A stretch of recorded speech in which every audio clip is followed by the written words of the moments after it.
나는 한병춘. 인생이라는 마라톤의 피니시 라인 근처에서 느릿느릿 걸음을 멈춘 지 벌써 5년째인 65의 남자다. 평생을 바친 마치 내 척추의 일부 같았던 낡은 사무실 책상에서 퇴직한 그날 잠시의 해방감은 꿀처럼 달았다. 하지만 그 달콤함 뒤에 찾아온 것은 모든 색채가 바래버린 듯한 무료함이라는 거대한 회색 장막이었다.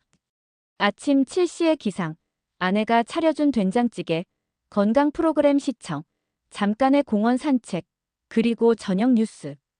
아내와의 대화는 오직 당신 혈압 괜찮아? 또는 애들한테 전화 왔대가 전부였다. 내 손에 쥐어진 것은 인생의 주도권이 아닌 TV 리모컨 뿐이었다. 그 리모컨만이 나를 유일하게 세상과 연결해주는 탯줄처럼 느껴지던 영혼마저 축축 처지는 어느 오후였다. 위잉, 위잉. 휴대폰 액정에 뜬 이름은 유병선. 병춘아, 너 요즘 뭐하냐? TV만 보다가 눈 다 썩겠다. 수화기 너머로 들려오는 목소리는 40년 전 시골 논두렁을 함께 뛰놀던 그때. 그 철없는 목소리 그대로였다. 유병선. 시골에서부터 함께 진흙탕을 뒹굴며 자란 중마고우. 그는 지금 베트남의 수도 하노이에서 유학원을 크게 일으켜 세우고 성공한 사업가로 불린다는 소문이 파다했다. 이놈아, 뭘 하긴. 너처럼 돈 벌 팔자는 못 돼서 집에서 밥이나 얻어먹지. 너는 하노이에서 아주 왕노릇하냐? 내 목소리에는 미처 숨기지 못한 일상의 씁쓸함이 묻어났다. 하지만 병선은 그 씁쓸함을 단번에 걷어내버릴 듯한 호탕함으로 대꾸했다. 밥만 먹고 살 거면 뭐 하러 살아? 내가 요즘 몸이 근질근질해서 그러는데 너 베트남 한번 놀러와라. 내가 왕처럼 모셔줄게. 골프도 한번 치고 맛있는 거 먹고 옛날처럼 신나게 한번 놀아보자고. 병선의 목소리에는 여전히 정겨운 시골 억양이 배어 있었지만 그 너머로 번쩍이는 성공한 사업가의 자신감과 역동적인 에너지가 느껴졌다. 해외여행. 내가 이 나이에 그것도 한 번도 가보지 않은 베트남을. 처음에는 어이가 없어 피식 웃음이 나왔다. 망설여졌다. 새로운 것에 대한 두려움, 익숙한 일상이라는 안전지대를 벗어나는 것에 대한 주저함. 하지만 매일 똑같이 반복되던 회색빛 일상을 황금빛으로 박차고 나갈 수 있는 하늘이 내린 기회처럼 느껴졌다. 병선의 그 한마디가 내 꽁꽁 얼어붙은 마음을 사정없이 두드려 깨웠다. 콜. 유서방, 딱 기다려. 병춘이가 간다. 며칠 후 나는 구겨진 일상복 대신 빳빳하게 다려진 몇 벌의 옷과 먼지 쌓인 캐디백에서 꺼낸 나의 분신 같은 골프채를 챙겼다. 인천공항으로 향하는 리무진 안에서 느껴보는 이 여행의 설렘. 40년 전 새신랑이 되어 아내의 손을 잡고 부산행 기차에 올랐던 신혼여행의 그 풋풋하고 떨리는 기분과 똑같았다. 아내에게는 친구 사업차 잠시 다녀온다고 말했지만 사실은 나 자신을 위한, 잃어버린 청춘을 되찾기 위한 탈출구였다. 인천을 이륙한 비행기가 하노이 노이바이 국제공항 활주로에 굳건히 착륙했다. 비행기 문이 열리자마자 한국에서는 느껴보지 못했던 베트남 특유의 훅 끼치는 열기와 후텁지근한 습기가 마치 거대한 스팀 타월처럼 나를 감쌌다. 아, 여기가 베트남이구나. 낯설면서도 살아있는 듯한 공기였다. 짐을 찾고 게이트를 나서는 순간 수많은 현지인들 사이로 한눈에 알아볼 수 있는 익숙한 얼굴이 두 팔을 벌려 손을 흔들고 있었다. 병춘아. 여기야, 여기.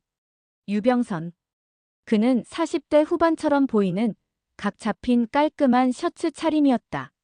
세월의 흔적으로 볼살이 약간 붓고 몸집이 커졌지만 사람 좋은 미소와 세상을 꿰뚫어 볼 듯한 예리한 눈매만은 40년 전 개구쟁이 친구 그대로였다. 우리는 인사를 건넬 겨를도 없이 서로를 향해 달려갔다. 녀석의 넓어진 어깨를 나는 힘껏 툭툭 쳤고 병선은 내 등을 퍽퍽 때렸다. 이놈의 자식아. 이게 몇 년 만이냐? 너 얼굴 좋아진 거 봐라.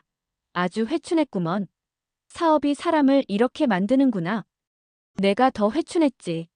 아직도 정정한 게 보기 좋다, 친구야. 자, 타. 내 차다.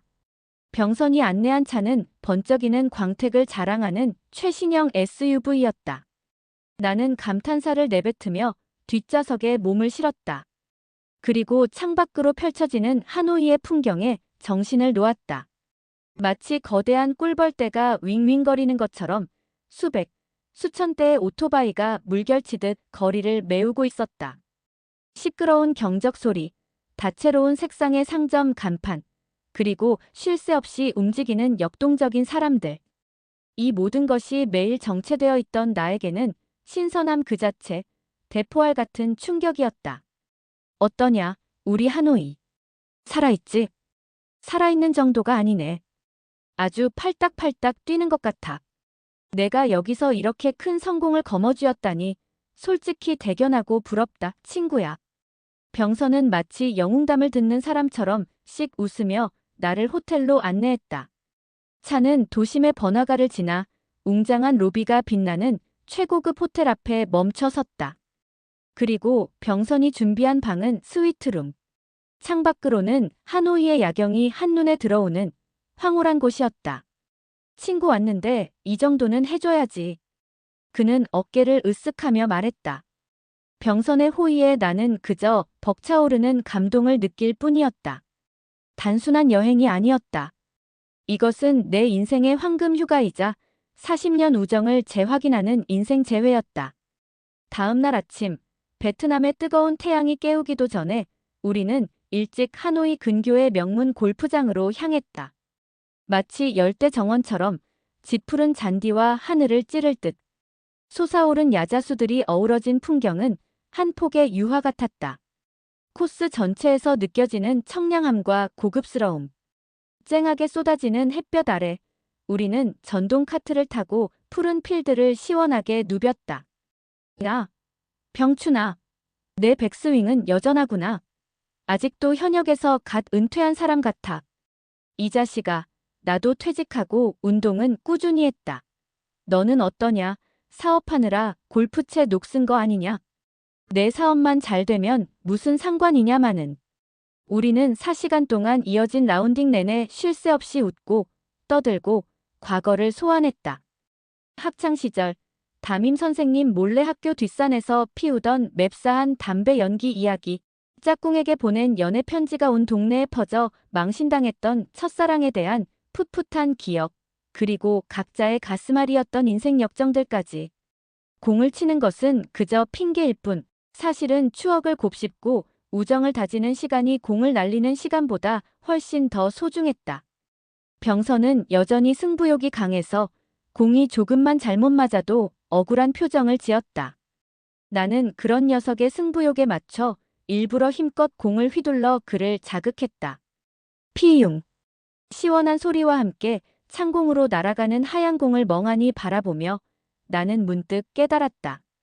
지난 몇 년간 나는 내 인생의 에너지를 얼마나 꽁꽁 닫아 걸고 살았던가. 마치 주름진 외투를 벗어 던진 것처럼 이곳 베트남의 뜨거운 열기와 40년 지기 친구와의 만남이 나를 다시 젊게 만들어주는 기분이었다. 심장이 다시 힘차게 뛰기 시작하는 것 같았다.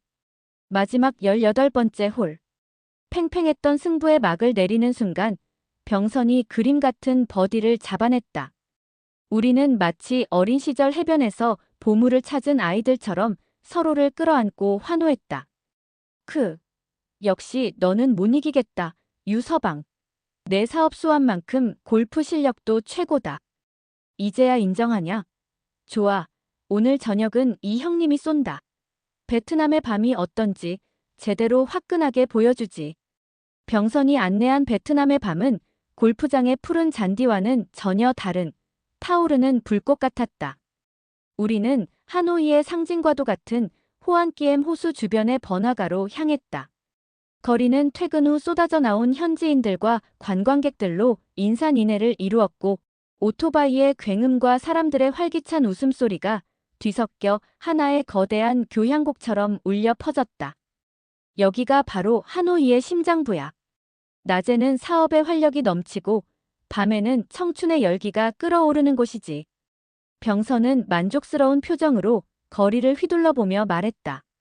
거리 곳곳에 걸린 형형색색의 네온 사인과 노란, 가로등 불빛이 습기를 머금은 밤 공기를 뚫고 눈부시게 빛나고 있었다. 우리가 들어간 곳은 베트남 전통 건축 양식과 현대적인 인테리어가 조화를 이룬 고급 레스토랑이었다. 시원한 에어컨 바람과 은은한 재즈 선율이 밖의 열기를 잊게 해주었다. 자, 병춘아. 이거 마셔봐. 베트남에서 가장 유명한 하노이 비어다. 병선이 잔을 채워주었고 우리는 시원한 맥주를 단숨에 들이켰다. 목을 타고 넘어가는 짜릿함과 청량감. 이 맛이지. 서울에서 먹던 맥주와는 차원이 다르네. 왠지 더 젊어지는 맛이야. 이어 등장한 음식들은 우리의 미각을 사로잡았다. 얇은 라이스 페이퍼에 야채와 새우를 싸먹는 신선한 스프링롤 고이쿠원, 따끈하고 진한 국물이 일품인 하노이식, 쌀국수 포, 그리고 베트남 특유의 향신료와 함께 볶아낸 해산물 요리까지. 하나하나가 한국에서 맛보던 것과는 비교할 수 없는 오리지널의 풍미를 자랑했다. 베트남 음식은 말이지, 강한 것 같으면서도 은근히 섬세해. 우리 인생 같지 않냐? 겉으로는 거칠게 살아왔지만 속으로는 다 깊은 맛이 있잖아. 병선은 베트남 식도락을 즐기며 사뭇 진지한 이야기를 꺼냈다. 술이 몇 잔 들어가자 분위기는 더욱 무르익었다. 우리는 다시 과거로 돌아갔다. 야, 솔직히 말해봐. 내가 처음 하노이 온다고 했을 때 나 걱정 많이 했다. 너 사업한다고 했을 때 사람들이 다 유병선이 되겠어? 했거든. 하하, 그랬겠지. 나도 처음에는 맨땅에 헤딩하는 기분이었어.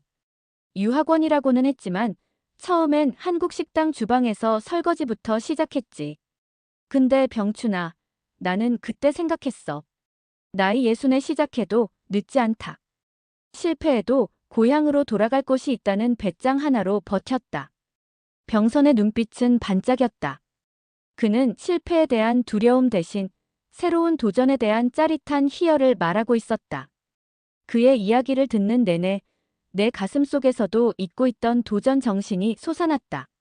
나는 고작 퇴직 후 5년 동안 TV 리모컨이나 붙들고 있었는데. 그래. 너는 진짜 대단하다. 나는 요즘 매일이 똑같았어. 솔직히 말하면 내가 뭘 해야 할지, 뭘 하고 싶은지도 모르겠더라. 내 고백에 병선은 웃음을 거두고 내 어깨를 툭 쳤다. 이놈아, 뭘 몰라. 내가 여기 왔잖아. 이게 바로 새로운 시작인 거지. 나이 60에 다시 만난 우리 우정처럼 내 인생도 이제부터 다시 시작이야. 하노이가 널 다시 태어나게 해줄 거다. 그날 밤 하노이의 네온사인 아래에서 마신 뜨거운 베트남 맥주와 친구의 진심, 어린 응원은 내 심장을 다시금 젊음의 열기로 채워주었다.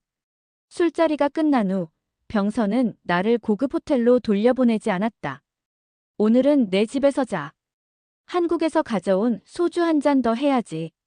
나는 병선의 차를 타고 하노이의 부촌에 자리 잡은 그의 고급 빌라로 향했다.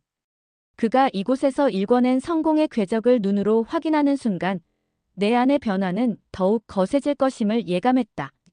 병선의 집은 베트남 상류층이 거주하는 고급 주택가에 자리 잡고 있었다. 넓은 거실, 깔끔하게 정돈된 서재, 그리고 베트남 특유의 목재 가구들이 주는 은은한 고급스러움. 그의 성공이 단순한 허풍이 아님을 증명하는 공간이었다. 자, 이게 한국에서 공수한 귀한 소주다. 이놈의 베트남 맥주도 좋지만 가끔은 이 독한 소주가 그리워. 병선은 냉장고에서 소주와 함께 한국에서 공수해온 마른 안주를 꺼내왔다. 우리는 밤늦도록 소주잔을 기울였다. 이번에는 오직 사업과 인생 이막에 대한 진솔한 이야기만 오갔다. 병춘아, 나는 여기서 돈만 벌려고 사업하는 게 아니야. 우리 한국 학생들이 베트남 와서 제대로 자리 잡고 내 후배로서 잘 되는 걸 보는 게 내 철학이야. 유학원 사업이라고 다 똑같은 게 아니거든. 나는 인생 컨설팅을 한다고 생각한다. 그의 눈빛은 흔들림이 없었다. 단지 돈을 좇는 장사꾼이 아니라 확고한 사명감과 비전을 가진 사업가였다. 내 말이 맞다. 나는 퇴직하고 나서 내 인생의 가치가 사라진 것 같았어. 회사에서는 내가 없으면 안 되는 존재였는데 집에 오니 그냥 밥 먹는 아저씨일 뿐이었지. 나는 속 깊은 이야기를 털어놓았다. 퇴직 후 5년간 나를 짓눌렀던 무력감과 자존감 상실에 대해서. 병선은 잠자코 듣더니 소주잔을 내밀었다. 마셔. 그런 생각은 오늘 밤 이 소주와 함께 싹 다 털어버려. 내가 너한테 해주고 싶은 말은 딱 하나야. 너는 아직 쓸모있다. 아니, 지금이야말로 가장 쓸모있는 나이다. 쓸모있다고? 그래. 내가 평생 쌓아온 경험과 지혜는 돈 주고도 못 사는 거다. 하노이 젊은이들은 내가 걸어온 길을 걸어보지도 못했어. 내가 그들에게 뭘 줄 수 있을지 생각해봐. 당장 내 유학원만 해도 내 경력과 지혜가 필요한 부분이 얼마나 많겠냐? 병선의 말은 충격이었다. 나는 내 경험을 낡은 것으로 치부했는데 병선은 그것을 가치라고 부르고 있었다. 마치 잃어버린 나의 숨겨진 보물을 찾아준 것 같았다.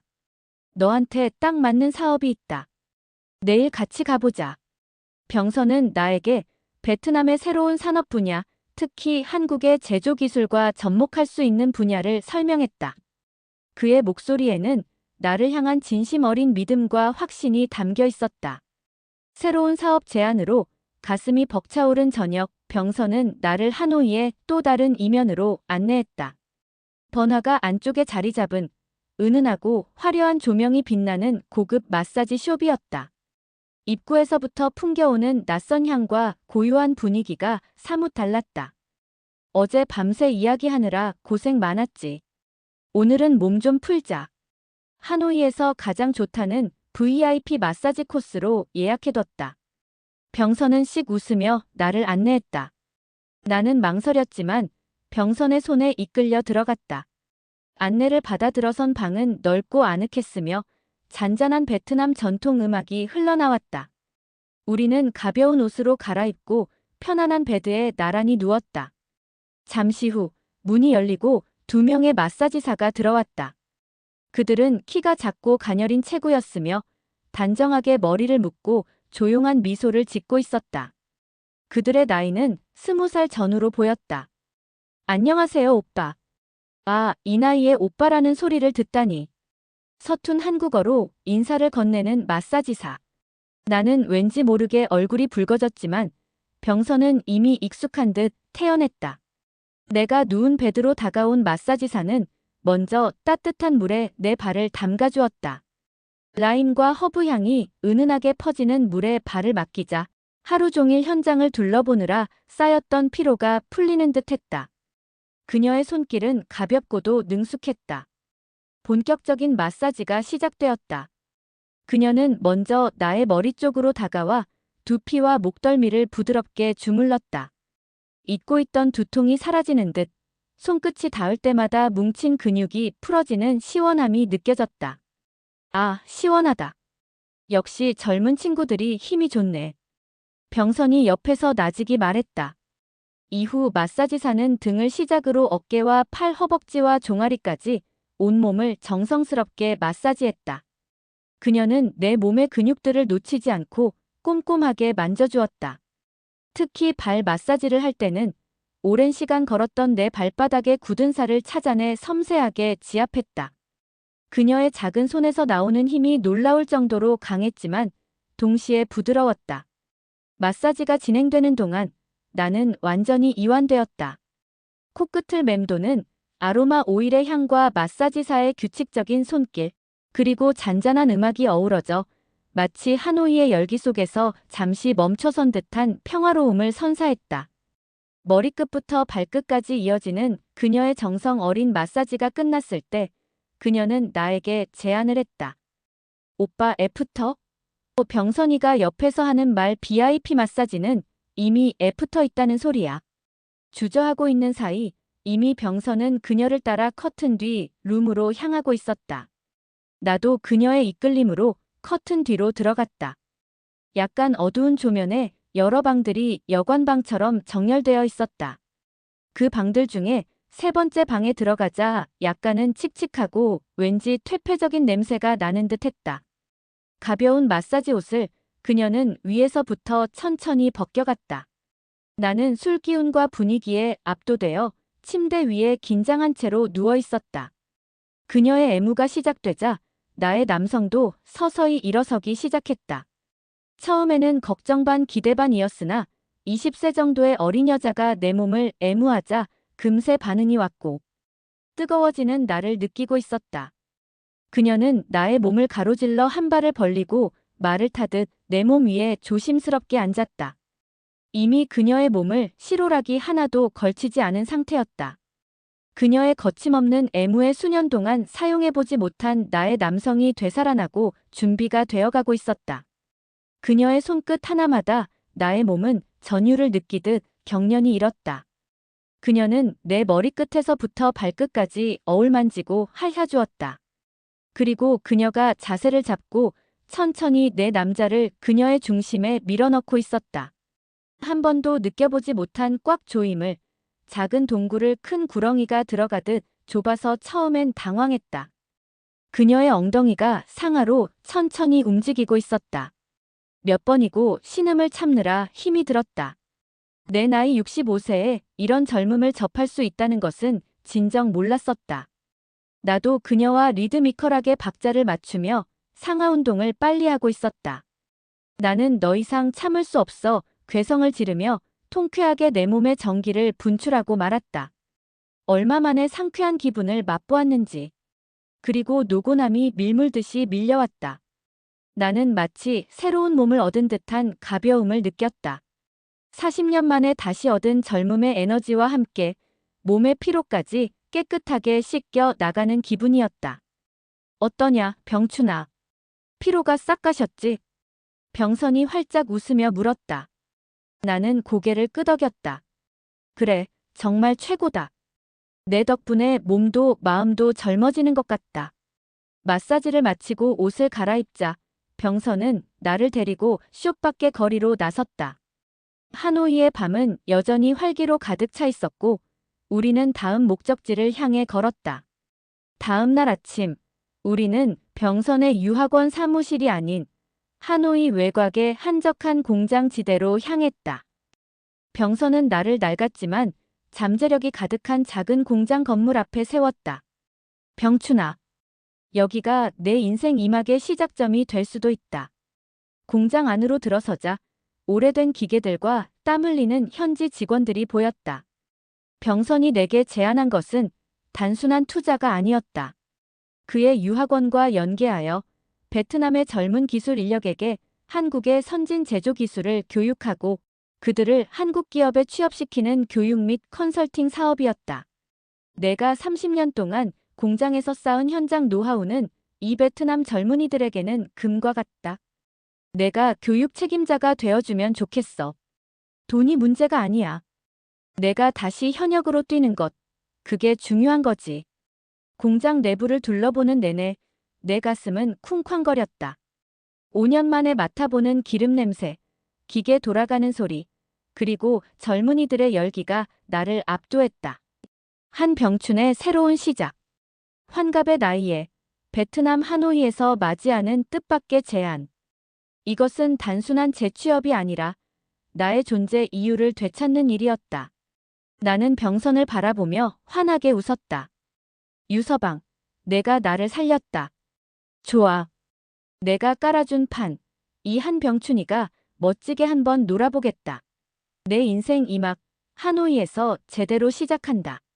나의 하노이 재회 여행은 무료한 일상으로부터의 단순한 탈출이 아닌 가슴 뛰는 새로운 미래를 향한 웅장한 도약이 되었다. 오늘도 귀한 시간 내어 시청해주셔서 진심으로 감사드립니다. 이 이야기가 조금이라도 마음에 닿으셨다면 구독과 좋아요 한 번이 저에게는 큰 힘이 됩니다. 앞으로도 삶의 이야기, 공감의 이야기로 찾아뵙겠습니다. 건강하시고 늘 평안한 하루 보내시길 바랍니다. 감사합니다.